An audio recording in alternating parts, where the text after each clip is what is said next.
صورت مائدہ کی یہ آیت نمبر 95 ہے۔ اس میں بھی اللہ تعالیٰ نے احرام کے دوران حاجی کے لیے شکار کرنے سے منع فرمایا ہے۔ گزشتہ آیت میں تو اللہ تعالیٰ نے یہ فرمایا تھا کہ اللہ پاک تمہاری آزمائش کرے گا شکار ہونے والے جانوروں کے معاملے میں حالت احرام کے دوران، اور آیت نمبر 95 میں صراحتاً اللہ تعالیٰ نے منع فرمایا ہے کہ تم نے حج کا احرام باندھا ہو یا عمرے کا احرام باندھا ہو۔ اللہ پاک کی ذات بابرکات ہمارے تمام مسلمان بہن بھائیوں کو یہ موقع نصیب فرمائے کہ انہوں نے خانہ کعبے کا حج کرنے کے لیے یا عمرہ کرنے کے لیے احرام باندھا ہو اور وہ خانہ کعبہ کی طرف جا رہے ہوں، تو یہ اللہ تعالیٰ سفر مسلمانوں کو نصیب فرمائے۔ اللہ پاک نے ارشاد فرمایا، یا ایھا الذین آمنوا، اے ایمان والو، لا تقتلوا الصید وانتم حرم، جب تم حالت احرام میں ہو، یعنی حج کا یا عمرے کا احرام باندھا ہو تو حالت احرام میں شکار نہ مارو، یعنی شکار ہونے والے جانور کو قتل نہ کرو، کیونکہ احرام باندھنے کے بعد کافی پابندیاں حاجی کے اوپر لگ جاتی ہیں، تو ان پابندیوں کے اندر اگر رہے گا تو اس کا حج بھی قبول ہوگا، اس کا عمرہ بھی قبول ہوگا، اور اگر کوئی حاجی حج یا عمرے کی کسی پابندی کو توڑ دے گا تو اس کے اوپر پھر دم جو ہے وہ لازم آ جاتا ہے۔ اللہ تعالیٰ نے ارشاد فرمایا کہ جب تم حالت احرام میں ہو تو اس وقت شکار ہونے والے جانور کو قتل نہ کرو۔ وَمَنْ قَتَلَهُ مِنْكُمْ مُتَعَمِّدًا، اگر کوئی جان بوجھ کر ارادتاً حالت احرام میں کسی شکار ہونے والے جانور کو قتل کرے گا، یعنی شکار مارے گا، فَجَزَاءٌ، تو اس کی جزا یعنی اس کا بدلہ پھر یہ ہے، مِثْلُ مَا قَتَلَ مِنَ النَّعَامِ، اس شکار مارے ہوئے جانور کے طرح مویشیوں میں سے کوئی پھر ایسا جانور وہ قربانی کے طور پر دے، اور اس کا فیصلہ کون کرے گا؟ یعنی جو شکار اس نے مارا ہے اس کے برابر کوئی جانور پھر قربانی کے طور پر دینا ہے، تو اس کا فیصلہ کون کرے گا کہ کون سا جانور اس شکار مارے ہوئے جانور کے برابر ہے، اس کی طرح ہے؟ کون فیصلہ کرے گا؟ یحکم بہ ذوا عدل منکم، تم میں سے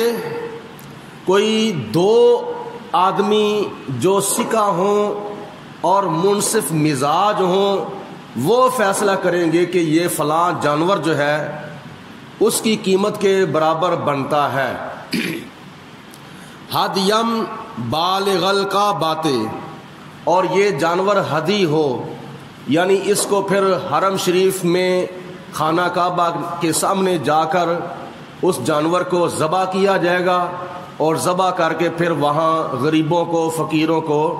تقسیم کر دیا جائے، تو پھر یہ اس کی غلطی جو ہے وہ معاف ہوگی اور اس کا پھر یہ کفارہ جو ہے وہ ادا ہوگا۔ تو اللہ تعالیٰ کی ذات بابرکات نے آگے پھر اس کا دوسرا آپشن بھی بیان فرمایا ہے، اگر کوئی بندہ جانور نہیں خرید سکتا یا اس کو جانور نہیں ملتا تو او کفاراتن طعام مساکین، یا پھر چند مسکینوں کا کھانا جو ہے وہ دے دے۔ مطلب یہ ہے کہ اس جانور کی قیمت کے اندر جتنے مسکینوں کا کھانا بنتا ہے اتنے مسکینوں کو کھانا پھر کھلا دے، او عدل ذالکا صیامن، یا ان مسکینوں کے کھانے کے برابر روزے رکھ لے۔ اگر کھانا بھی نہیں کھلا سکتا، قربانی کے طور پر حرم شریف کے اندر جا کر خانہ کعبے کے سامنے وہ جانور بھی ذبح نہیں کر سکتا، اس کے پاس پیسے نہیں ہیں جانور خریدنے کے لیے،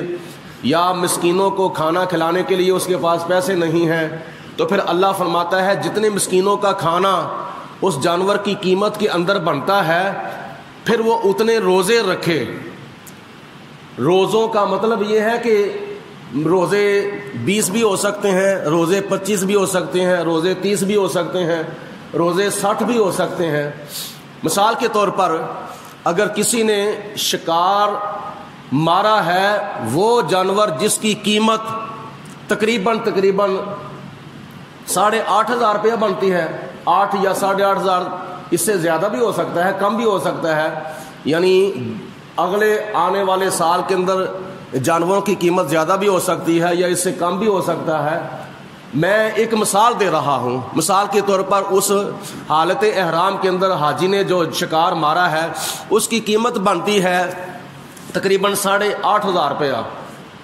8,500 روپیہ قیمت بنتی ہے۔ تو اس 8,500 روپے کے اندر جو جانور خرید سکتا ہے اس جانور کو خرید کر خانہ کعبے کے سامنے حرم شریف میں جا کر ذبح کرے۔ اگر اس کے پاس 8,500 روپیہ نہیں ہے تو پھر وہ کیا نام ہے اتنے 8,500 روپے کو تقسیم کیا جائے صدقہ فطر کے اندر۔ مثال کے طور پر اس سال مفتی منیب الرحمان صاحب نے اعلان کیا ہے کہ ایک آدمی کا صدقہ فطر 140 روپے بنتے ہیں، 140 روپے، تو 140 کے اندر اس 8,000 کو تقسیم کرے، 8,500 کو تقسیم کرے تو تقریباً 60 مسکینوں کا کھانا بنتا ہے۔ یا وہ 60 مسکینوں کا کھانا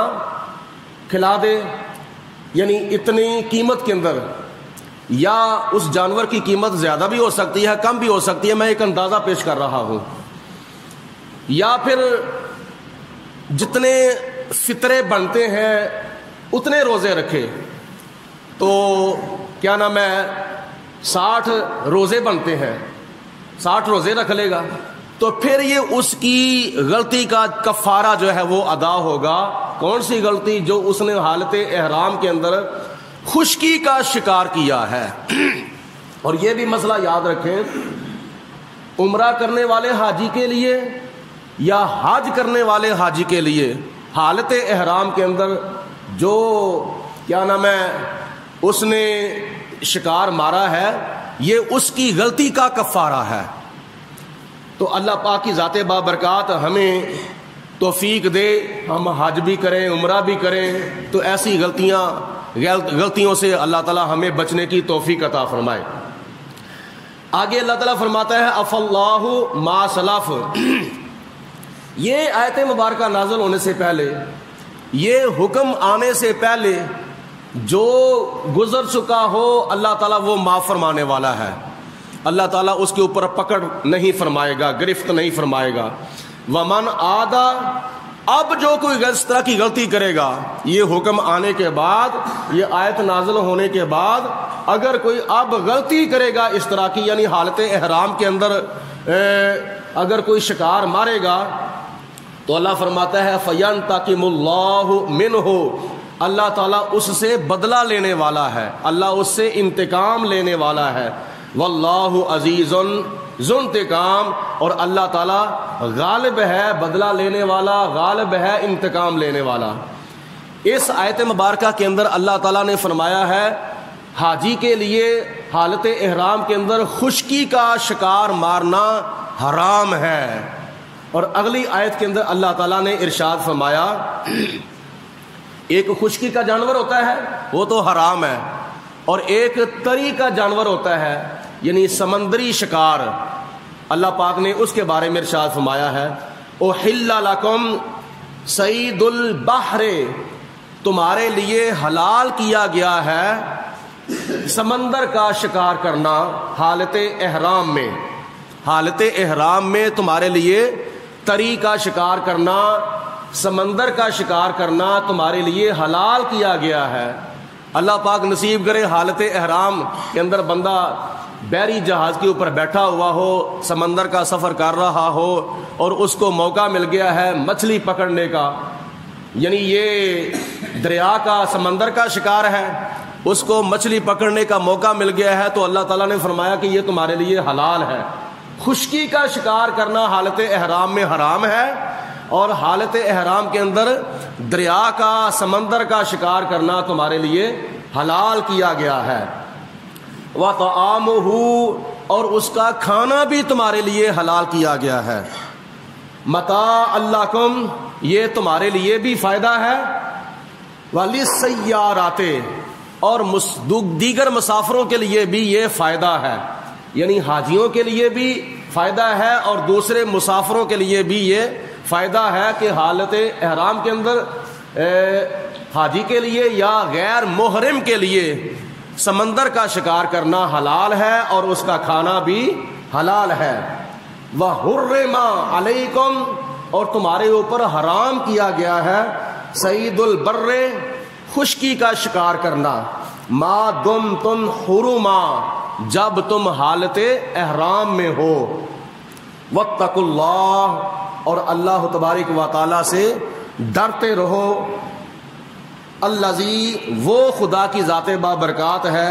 الیہ، جس کی طرف تحشرون، تم لٹائے جاؤ گے، یعنی مرنے کے بعد جب تم قیامت کے دن زندہ ہوگے اور زندہ کرنے کے بعد پھر تمہیں اللہ پاک کی بارگاہ میں حساب و کتاب کے لیے جانا پڑے گا، جمع ہونا پڑے گا۔ تو اس آیت مبارکہ کے آخری جملوں میں خدا نے فرمایا واتقوا اللہ، اللہ تبارک و تعالیٰ سے ڈرتے رہو، ہر وقت ڈرتے رہو، حالت احرام میں بھی اللہ تعالیٰ سے ڈرتے رہو اور احرام کی حالت کے علاوہ بھی اللہ تعالیٰ سے ڈرتے رہو، کیونکہ اگر حالت احرام کے اندر تم خشکی کا شکار کرو گے تو یہ تمہارے لیے حرام ہے، اور اس کا پھر کفارہ بھی تم نے دیگر صورتوں میں دینا ہے، اور پھر اگر تم نے وہ شکار کر لیا ہے تو اب تم کھا بھی نہیں سکتے، اس کا کھانا بھی حرام ہے۔ تو جب کوئی بندہ حرام کھائے گا تو اس کی عبادت اللہ کی بارگاہ میں قبول نہیں ہوگی، اس کی دعا بھی اللہ تعالیٰ کی بارگاہ میں قبول نہیں ہوگی، کیونکہ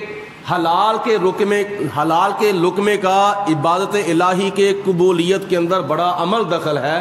پروردگار عالم کے پیارے حبیب علیہ الصلوۃ والسلام کی بارگاہ میں ایک صحابی حاضر ہوئے، عرض کی یا رسول اللہ مجھے کوئی ایسا عمل بتائیں کہ میری دعا قبول ہو۔